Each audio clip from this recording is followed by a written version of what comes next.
3, 2, 1. Парам-пам. Хватит валяться на дивані, давайте работать. Доброго вечора, ми з України. Працюємо ради себе, працюємо ради своєї країни.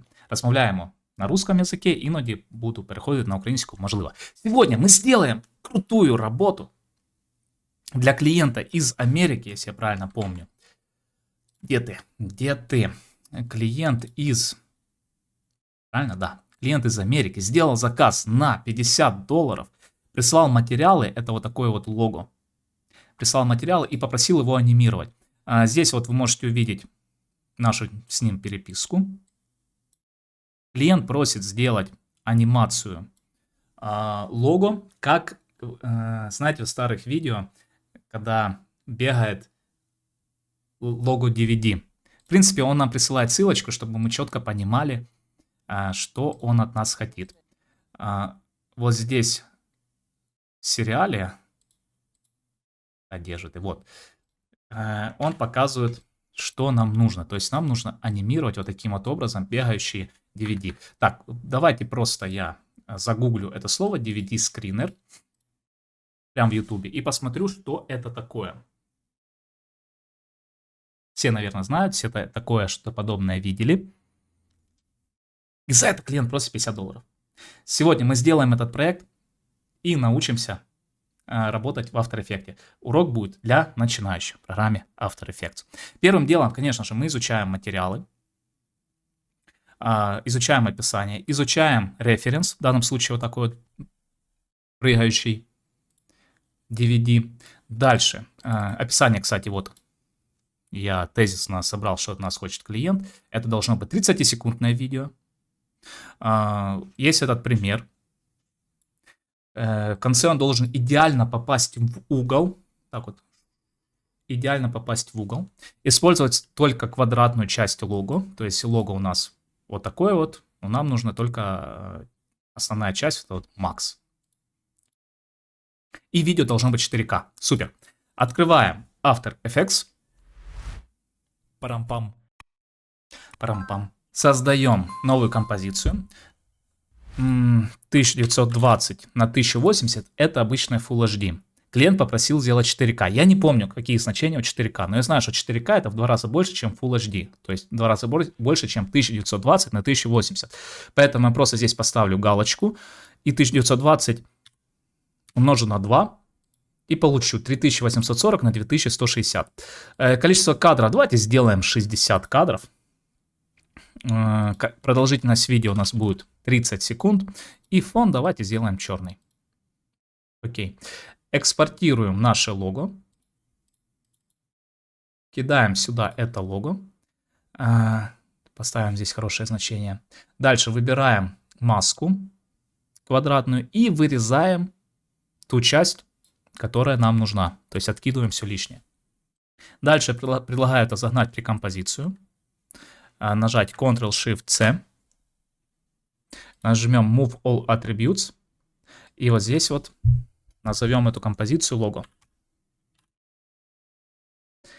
Дальше нам нужно вырезать все лишнее пространство. Для этого заходим внутрь композиции лого.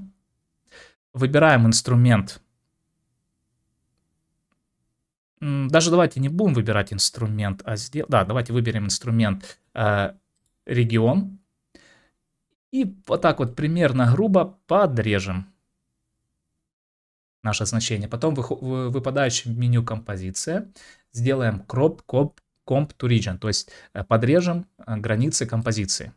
Отлично, мы это сделали. Теперь зайдем Ctrl-K в настройки композиции и подправим их немножечко. Ну, сделаем, к примеру, 900 на 900.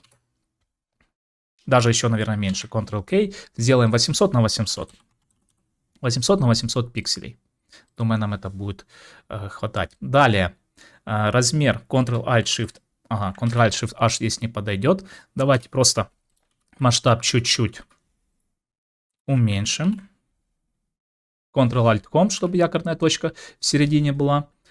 Ctrl-Alt-Home, Ctrl-Home. И масштаб чуть-чуть уменьшаем. Так, чтобы у нас четенько вписался, наше лого вписалось внутрь этой композиции. И с помощью стрелочек на клавиатуре подводим вот таким вот образом. Да. Выходим назад.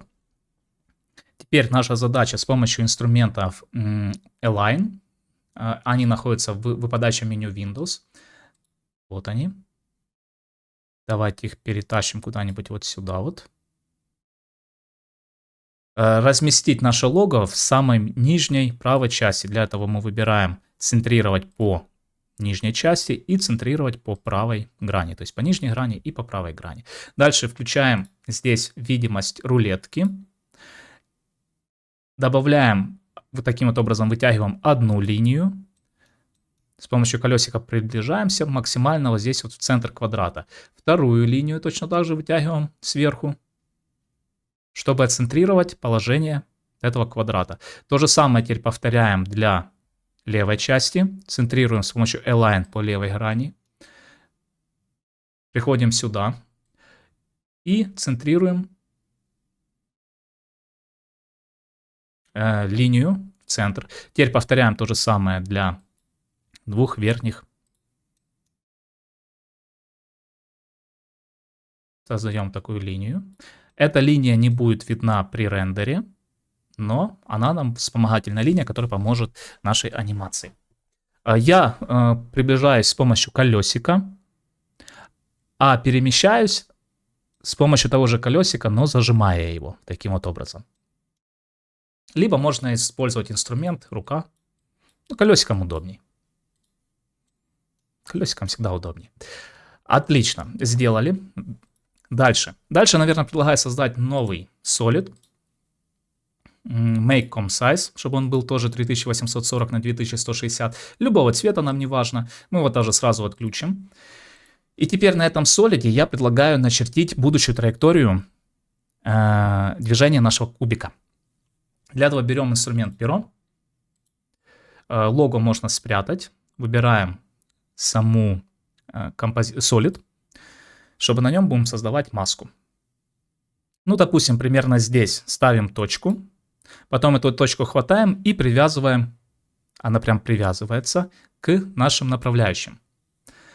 Представим, что кубик будет находиться в этой точке, потом он полетит вверх. Обратите внимание, я не могу поставить точку прямо на этих вспомогательных линиях, но я могу поставить эту точку возле вспомогательных линий и потом довести ее, и она примагнитится. Допустим.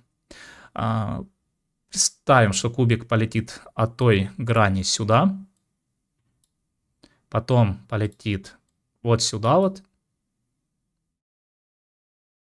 Примерно представляем, мы изучили,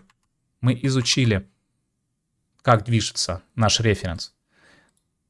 Да, на это нужно немножко потратить время, позалипать в него. Тут прям 9 часов есть, чего можно позалипать. И потом поняли логику движения. То есть он 2 раза, к примеру, не бьется. Вот я заметил, что нет такого, что он ударился раз, потом вернулся сюда вот 2, потом вернулся туда вот 3. Такого нету. Он практически каждый раз бьется об новую грань. Поэтому следующая грань это вот эта. Потом давайте сюда примерно. Потом ставим точку, ведем ее сюда. И примерно на глаз накидываем, сколько нам нужно. Так вот он идет и почти в угол бьется. Но почти не считается. Оп. Лучше запасом сделать много линий вот этих траекторий движения. Опять почти, но почти не считается. Вот так. Давайте. Она пойдет вот сюда вот. И теперь в конце фигачит прям в центр. И с центра потом выходит, идет куда-нибудь сюда. Все, на этом закончим. То есть мы прочертили будущее направление нашего лого. Теперь нажимаем M на клавиатуре, чтобы открыть параметры этой самой маски, которую мы начертили на самом Solid. И нам нужно скопировать путь маски. Копируем ее. Переходим на лого, включаем видимость нашего лого. Нажимаем P на клавиатуре, чтобы открыть параметр позиции. Выбираем параметр позиции и нажимаем Ctrl-V.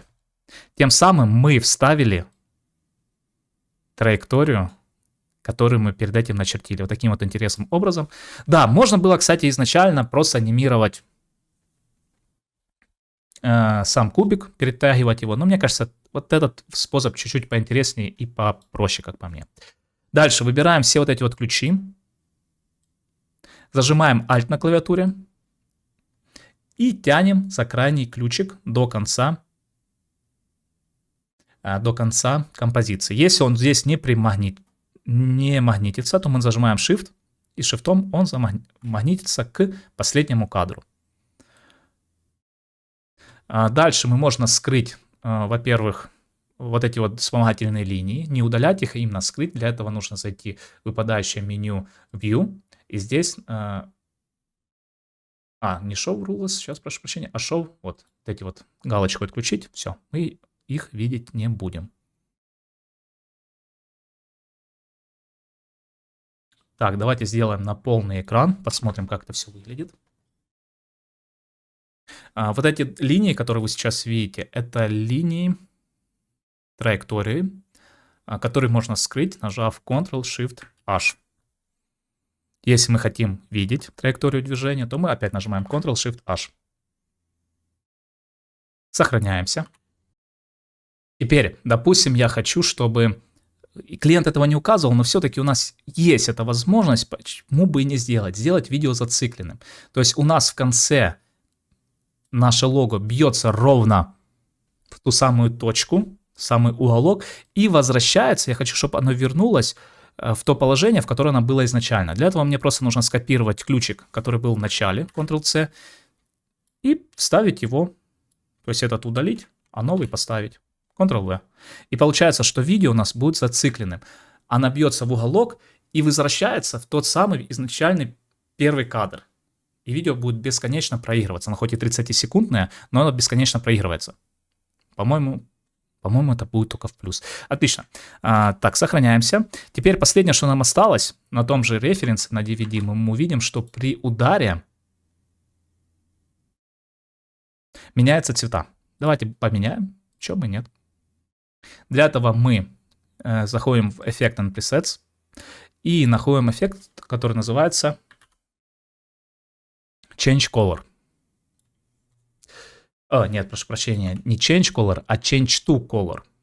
Да, то есть мы один цвет будем менять на другой. Первый цвет, этот выбираем с пипеткой, цвет, который мы хотим поменять, а второй, на что мы хотим его поменять. То есть мы можем менять его на любой цвет, что очень круто. Давайте по умолчанию поставим первый цвет вот такой вот, то есть одинаковый. Дальше ставим здесь галочку. Ставим здесь якорную точку. Нажимаем U на клавиатуре, чтобы открыть параметр, где находится эта якорная точка.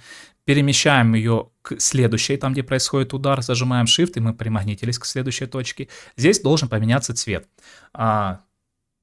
Видите, то есть меняться вот этот цвет, прошу прощения, вот этот, да.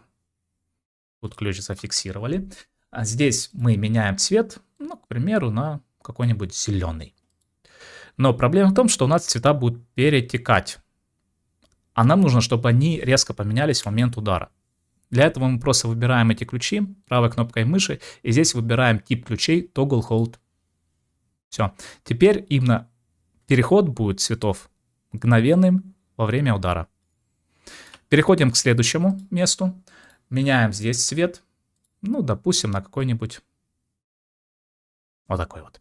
Переходим к следующему ключу, к следующему удару. Меняем здесь цвет тоже на какой-нибудь. Ну, давайте красный будет, прям такой насыщенный красный. Переходим к следующему. И какой у нас еще не был? Фиолетовый был. Давайте синий, темно-синий какой-то сделаем. Переходим сюда. Делаем еще цвет какой-нибудь.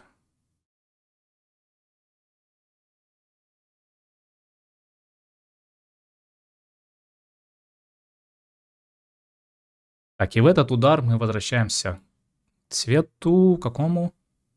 Давайте к вот этому, да? Да. Ну, в принципе, тут не обязательно этот ключ ставить. И вот такой приятный бонус, то есть она у нас, оп, и зацикленная. бесконечная у нас такая вот анимация получилась. Отлично, теперь нам осталось сохраниться и отправить на рендер. Предлагаю отправить это все с помощью QuickTime. Выбираем формат QuickTime.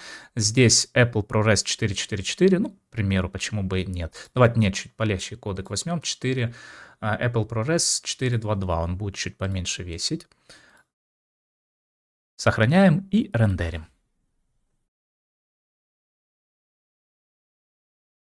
После того, как мы отрендерили, предлагаю закинуть этот файлик еще в Media Encoder. И рендерим еще с помощью кодека H264, чтобы получить формат MP4. Этот формат будет меньше весить. И он будет... Тут 32 поставим CBR. Да. Проигрываться практически на всех проигрывателях. То есть мы дадим два формата нашему клиенту. После того, как мы отрендерили MP4 и MOV, их можно закинуть в любой файлообменник. К примеру, я это использую и закидываю в Google Диск, либо в Dropbox. Зачастую в Dropbox, но сейчас я закину в Google Диск. После того, как загрузили, создаем ссылочку. Поделиться. Открыть доступ. Здесь доступно всем. Копировать ссылку. Кстати, пока не забыл, хочу прорекламировать свой курс.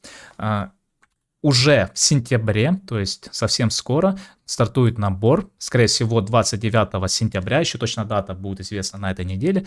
Подписывайтесь, чтобы не пропустить. Ссылочку вы найдете внизу под этим видео. Так, ну а мы возвращаемся к нашему клиенту. Наша переписочка, здесь, где он согласился на сумму $50. И сам ордер, там, где капают часики. Видим, что на эту работу нам нужно дедлайн большой, 3 дня. То есть мы можем в любое время им заняться. Можем сегодня, можем ночью, можем утром, можем завтра, можем послезавтра, в любое удобное для нас время. Я занялся практически сразу же, сделал эту работу при вас. Дальше нажимаем «Отдать» и отдаем работу клиенту. То есть отдаем эту ссылочку и закрываем. Клиент ответил довольно-таки быстро, буквально через полчасика, через часик. Говорит, что ему все нравится, единственное, цвета менять не нужно, то есть оставить оригинальный цвет. Отлично, просто удаляем Change to Color и все. Опять рендерим и отдаем. И вот теперь клиент закрывает заказ, отзыва не оставляет. Не всегда клиент оставляет отзыв, тем более на такие маленькие проектики. Зато $50 у нас в кармане, что приятно. Надеюсь, вы теперь согласны, что фриланс это просто. Надеюсь на ваши лайки, комментарии, подписки, если вам нравится. Также подписывайтесь в телеграм-канал. Этот урок я записывал во время прямого эфира. То есть у меня на фоне было более 100 человек, которые мне подсказывали, помогали немножко делать запись этого урока. Чтобы не пропускать анонс, подписывайтесь на телеграм-канал. Хорошего настроения и мирного неба над головой. Всем пока-пока.